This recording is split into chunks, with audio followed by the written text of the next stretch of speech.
Chapter 27 Year 889 PXF Late Autumn.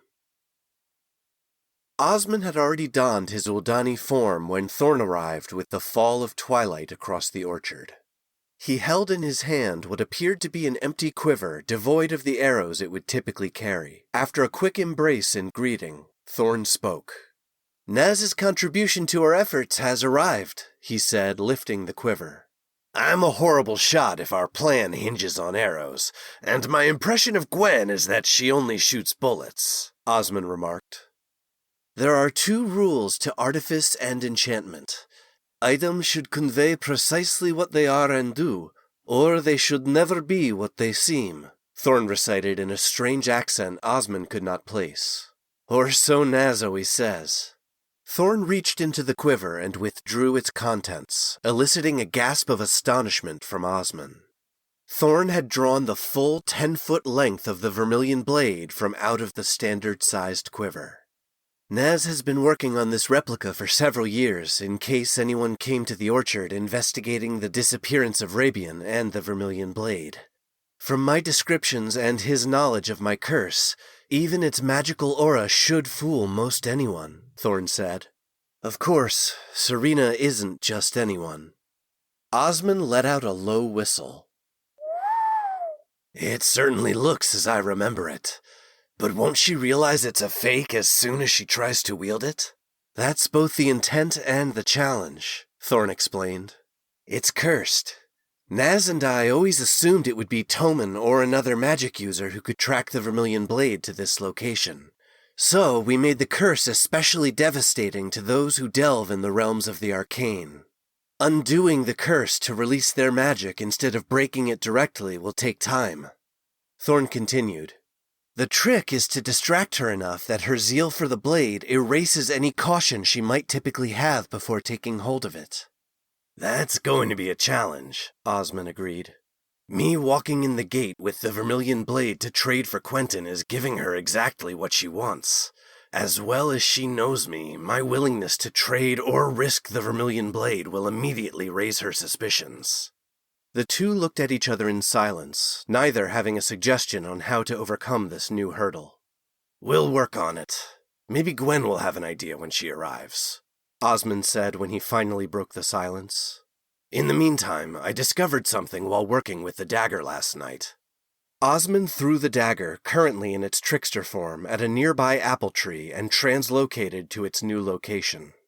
The movement startled Thorn in its suddenness, and Osmond could swear his complexion turned a little green in memory of his travels with the trickster, but he admitted, "Okay, that could definitely be helpful.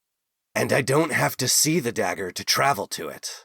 Osmond closed his eyes, threw the dagger into a different tree, and transported himself to it just as easily. "Which gave me an idea. If you can get that message to Serena, we could meet for the exchange at dawn while the fog is still thick. Between the dagger and the monarch being at home in the mists of Morna Seren, that's two advantages for us she won't be expecting." "Well, the fog won't block any magical detection, but anything that obscures the line of sight of the naked eye will undoubtedly help," Thorn said. "Oh, and if I can call upon your training as an artificer, there is also this." Osmond imagined Lolly's table in the kitchens of the Sojourn's Rest, loaded with all his favorites, eliciting a pang of hunger in his belly and the growth of his teeth into Saldrig fangs. The blade in his hand morphed into the cold iron of the judge's dagger. "Each of the spirits I hold has an associated emotion that manifests as a unique keel, and that keel draws out an aspect of the dagger." Osmond, pointing out the differences to the iron dagger in his hand, waited for a response from Thorn, then realized Thorn's attention was not on the weapon at all. Osmond met his wide eyes. "Are those fangs? Did you just grow fangs?" Thorn asked cautiously. "Oh yeah," Osmond replied proudly, smiling wide to fully display his longer, sharper teeth and long, pointed canines. "They freaked me out the first time, too," he added casually, caught up in the moment as though showing off a gifted toy at New Dawn's beginning and not reading Thorn's trepidation. "They can get even bigger, too." Osmond pulled the image of Yanri lying in bed at Anson's home into his mind and felt another wave of hunger overcome him. His upper canines grew even longer, and the lower ones that had only sharpened before now thrust up from his gums menacingly. Thorn stepped back, away from Osmond, a mixture of horror and curiosity on his face. Osmond put up both hands non-threateningly. "Still just me, brother," he said gently through his toothy maw. "This is just your friend, the judge, manifesting to my emotions. In this case, hunger." Thorn's eyes widened further at hearing the word hunger. "Seriously?" Osmond exclaimed. "Not for you, for food," Osmond said, exasperated, then added under his breath, "and for someone else." Directing his words back at Thorn, "You jump on the judge's back without a single qualm, but your brother sporting Saldrig teeth is where you draw the line?" "It's just... Wait, someone else?" Thorn looked at Osmond with a wry, teasing smile, all trepidation and fear erased from his face. "Little brother, have you found someone?" Osmond felt the blush rise to his cheeks and the gentle knot of love twist in his stomach. "His name is Yanri." Osmond scratched the back of his head as he replied, unable to contain the even larger smile that came to his lips. Thorn rushed Osmond playfully, punching at his stomach teasingly. "Are those big old fangs for him, then? You said hunger, right?" Thorn stepped back and mockingly looked at Osmond's pants. "Oh, I can see that now." "Thorn!" Osmond said animatedly, covering his crotch with his hands only partially jokingly. "Shouldn't we get back to planning?" "Not an instant before you tell me all about Yanri," Thorn admonished, sitting down under the tree and patting the ground beside him. "That is, if you can sit with all that going on," Thorn added with a laugh. Osmond crossed his arms in exasperation and remained standing where he was. "I am still your elder, even if I don't look it," Thorn said. "If I have learned anything in this life, it is that nothing is more important than this moment right now. It doesn't matter what the moment is, just don't let any of them slip away worrying about the future. Tomorrow can wait." Osmond acquiesced and, with an embarrassed minor adjustment, sat next to Thorn. "So tell me about him," Thorn said. Osmond gazed out into the orchard. "He's too young and too innocent, and so naive," Osmond said dejectedly, and then added with a dreamy wistfulness in his voice, "and so utterly perfect." Osmond looked to Thorn, unsure of what to expect, but saw on his face a beaming smile. "Sounds like someone I know. I am so happy for you. You deserve every joy he brings you." Osmond let out a breath he didn't realize he was holding. "Thank you, brother." He tried to hide his mouth full of fangs as he smiled. No, let me see them," Thorn said. Osmond set free the smile he had been restraining. "Wow, they really are miniatures of the judges, aren't they?" Thorn observed. Osmond could almost hear the change in Thorn's thoughts as he tapped into Talon's tactical experience. "You know, in a pinch, these could save your life."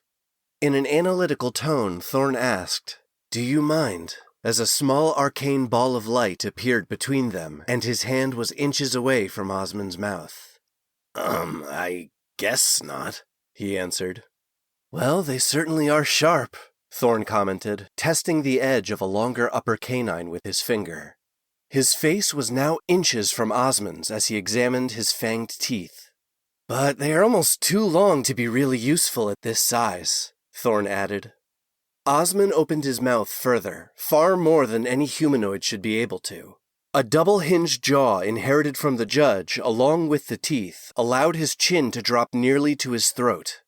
Osmond felt his face turn beet red as he recalled when he discovered this particular inheritance. "Well then, I stand corrected," Thorn stated. He pulled away and sat back where he was. "We should add that to our tricks if the need arises." Getting back on track, Thorn asked, "So what were you saying about needing my skills as an artificer before I got sidetracked by your teeth and your boyfriend?" Osmond grinned again, even more sheepishly, hearing Thorn referring to Yanri as his boyfriend. then presented Thorn the judge's dagger, saying, "I don't know what enchantment manifests with this aspect. It's from the judge, so perhaps cold or ice? Can your training help figure out what it does exactly?" Thorn traced a few simple arcane runes in the air with his fingers. "Interesting. You are correct about ice, but not necessarily cold. More of a minor stasis," Thorn stated. "Not terribly powerful. Most could shake it off eventually, but it would slow them down momentarily." "And I have one more that I can manifest," Osmond said. "Don't worry, it isn't as dramatic as the fangs." Osmond fell into the memory of seeing the World Tree for the first time and the awe it inspired in him. He felt his fangs disappear and jaw snap back into place as the matriarch's phantom wings sprang from his back. Osmond held the matriarch's stiletto out to Thorn so he could once again trace the runes to identify what enchantment it held. Thorn looked Osmond over. "So nothing?" Thorn asked. "Well, it feels like I have giant wings on my back," Osmond replied. "And before you ask, no, I can't fly," he added sardonically, seeing the question race to Thorn's lips. "I checked." "You know, it begs the question, though. Why not?" Thorn stated. "If the fangs become real, why not the wings? It's something to think about." He then traced the runes over the blade and, after a moment's contemplation, said, "It's a phase blade. Not exactly how someone like Naz would make it, but it's the same idea. It can slide through even the smallest gaps in armor or the tiniest cracks in almost anything. It only partially exists on the material plane." Osmond looked at the blade and said, "That makes sense. I pried open a lock way too quickly and easily when I was stealing clothes in Luminaria." Thorn looked at Osmond with a questioning eyebrow raised. "You care to explain why you were stealing clothes?" "Well, I was basically naked and wanted to blend in with all the Temptari arriving in Luminaria. Oh, and I didn't know him yet, but Yanri was there," Osmond explained badly. "Unless you have more surprises or some grand plan you've invented connecting all the eggs we have in the air that soundly defeats Serena, I think you need to tell me all about it," Thorn said, wrapping his arm over Osmond's shoulder. Just before midnight, Gwen joined them under the apple tree, having made excuses for Thorn's absence all evening and making sure no prying eyes ventured into the orchard. They caught her up on the replica Vermilion blade, the different forms of Osmond's dagger, and Thorn's plan for meeting at dawn on Hearth's Rest. "No doubt it was Jenkins and Lander who told Serena that an Uldani had visited the orchard," Thorn explained. "It's been a couple of days without any activity or word, so Serena or their own curiosity will have them sniffing around here again soon. I figure we just write Serena a note of where and when the exchange can happen." "And how do you reckon they won't just take a torch to the whole place?" Gwen asked. "Well, you are about as close to a neutral party as one can get in these parts, and that has value, even to someone like Serena," Thorn said. Gwen acquiesced to his logic and nodded her approval. "So tell me more about this fake Vermilion blade. How's it work? And are there any more fancy things it can do?" Gwen asked. "Well, other than the curse, which activates with a rune on its shaft, it can hold a few simple spells. Naz included some scrolls we could choose from to read into it now that can be cast later," Thorn explained, listing off the scrolls Naz had sent with the blade. "And I have to feed it some of my blood." Wait, what? Osmond and Gwen asked simultaneously. "Calm down. This is Naz we're talking about. I literally have entrusted my life to his magic," Thorn said calmly. "Without Core Vermain blood, its aura won't match the Vermilion blade's. And Serena has seen the Vermilion blade multiple times, including up close in action when she dueled you and Talon in Ellery Square," Thorn said, looking at Osmond. The three spent the next several hours debating what scrolls to imbue into the weapon, talking through every combination that might be helpful. But even after settling on those, they still had yet to have a surefire way to get the cursed glaive into Serena's hands without her suspecting something. With only a handful of hours before dawn, Thorn suggested, "Brother, why don't you sleep inside tonight?" Gwen immediately crossed her arms and said disapprovingly, It was too risky last night, and it's still too risky tonight. I said what I said. Thorn suggested, For an Uldani, yes, but a fox is easier to hide. And with my room on the ground floor and my penchant of sleeping with the window open, Osmond would have a quick way out, and we could explain it if we had to in a pinch. He looked to Osmond. That also gets you ready for your day in the orchard tomorrow. Works for me, Osmond said. As long as you are okay with it, Gwen. Gwen gave it a thought and then nodded. I've had to explain stranger things than a fox finding a warm place to sleep. Osmond shimmered into the trickster and leaped onto Thorn's shoulders, draping his body around his neck like a fur stole. The house was dark, the rest of the residents having already retired for the night after a hard day's labor. It gladdened Osmond to see the genuine hospitality evident in the farmhouse's simple decor.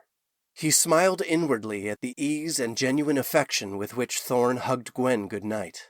She climbed the stairs, and he passed around them to a door tucked beneath the landing. Thorn's room was far smaller than the suite of rooms Talon had inhabited at the Sojourn's Rest, and not much larger than the room Osmond had rented there after the gala. However, what it lacked in size, it made up for in character. A handcrafted patchwork quilt covered the bed adjacent to a triple set of pane windows that looked out into the fog. If Osmond had his bearings correct, the windows would offer an expansive, picturesque view of the orchard come afternoon. A small, rough-hewn wooden chest of drawers was on the wall opposite the bed, on top of which were several soft-bound books that looked like farmers' almanacs. Across from the door was a desk, littered with journals, charcoal pencils, and loose pieces of parchment. A few sackcloth tunics hung off the back of the desk's chair, one on top of the other. Osmond leaped off Thorn's shoulders and began to curl up in one of the corners. Thorn opened one of the windows next to the bed wide enough for a fox to pass through and said, Not a chance, little brother. There is plenty of room on the bed. It's not like you're the judge or even your new size. Heck, I'm not even my old size anymore. He added, Besides, I owe you for not letting me freeze the other night. Osmond gave Thorn a bright, foxy smile. Hey, don't get all fangy with me. I know what that means now, Thorn joked. He pulled off his work clothes and donned a long sleeping shirt as Osmond leaped onto the bed. Thorn joined him and laid his head on one side of the oversized goose feather pillow. Osmond curled up on the remaining portion, nose nuzzled into Thorn's mass of unruly hair. Among all his brother's belongings, and with the trickster basking in his familiar scent, even Thorn's snoring couldn't keep Osmond from being lulled instantly to sleep. Osmond stumbled upon the idea while drifting in the liminal space between awake and dreaming. The night before, even with every conceivable combination of scrolls, the three had been unable to overcome the most fundamental flaw in their plan, Osmond bringing Serena the Vermilion Blade. Whether he offered it willingly or challenged her to take it by force, she would have all the time she needed to examine the replica closely. Just a moment's caution could alert her to the curse Naz had laid upon it and undo their plan. The idea churning in his head might negate that caution. During the night, Osmond had dreamed of Talon and their days in Arnador. The familiarity and comfort of Talon's presence washed over Osmond, and he found that he too was the same as he had been in those days. Talon towered over him, a grim protector looming beside his smaller, lithe form as they traversed the taverns of Ellery Square and the Trellis Market. The dream settled on a single night after flashing through a series of overlapping memories. It was the night of the gala, and Osmond sat behind Talon, braiding his hair into the Uldani knots that marked him as his Krodran, his big brother and life's guide. A deep, resounding joy and contentment filled Osmond as he laughed and Talon complained about the braiding. In the back of Osmond's mind, even in the dream, a pang of guilt intermingled with his happiness to see Talon. A part of him knew the person sitting before him in the dream was gone. Thorn was his brother now, and, in many ways, always had been. At Osmond's thought of Thorn, the dream lurched sideways, and suddenly Thorn and Talon stood side by side before him. The juxtaposition of the two together thrust Osmond out of his slumber so disorientingly that he couldn't recognize where he was or what he was for a moment that felt both instantaneous and eternal. That was when the idea was born. The trickster's instincts, which had also leapt to alertness from the dream, ready to fight or flee, considered the thought drifting through Osmond's mind. Her voice came to him. It could work. Osmond asked internally, "But can we do it?" Already knowing the answer. Somewhere deep inside, be it his own instincts, the wisdom of his father, or one of the other forces within him, he knew the answer was yes. Osmond crept off Thorn's pillow in the pre-dawn gloaming, and while the trickster leaped through the farmhouse window, it was the judge who disappeared into the thick fog. Osmond needed to hunt more than just mice this day. Osmond presented the plan to Thorn and Gwen that night. Thorn's eyes grew wide with dismay and then disgust as Osmond laid out his idea. The color drained from Thorn's face, and Osmond heard his breath turn into shallow gasps as though he were a fish gasping upon the shore. Before Osmond fully finished, Thorn spun away from the group and staggered away into the darkness. "Thorn!" Osmond called after him, following him. Catching his breath, Thorn found his voice. "No. Just no. I can't even think about it." He spun to face Osmond. "Why? How could you conceive of this?" Voice shaking with emotion. "It's okay. We'll think of something else. We don't have to do it." Osmond placed his hand on Thorn's shoulder. "No. God damn it!" Thorn said through clenched teeth, knocking Osmond's hand away. He squeezed his eyes shut, releasing tears that he hadn't shed. "That's the problem. You're right. It will work," he said, just above a whisper. "But I am not okay with this, and don't you dare make me a part of it." Osmond tried to reach out to Thorn, but he put his hands up, refusing the gesture. Thorn turned his back on Osmond and walked away. Still reeling from Thorn's rebuff, Osmond returned to Gwen, who did not attempt to hide her displeasure. You don't have a clue what you just forced on him, do you? She accused. Give me proof you can do it, and I will bring him around, if only to end all this for him. Osmond tried to explain himself, but Gwen silenced him with a raised hand. I hope it's worth it. He may never forgive you. Now show me, Gwen said flatly.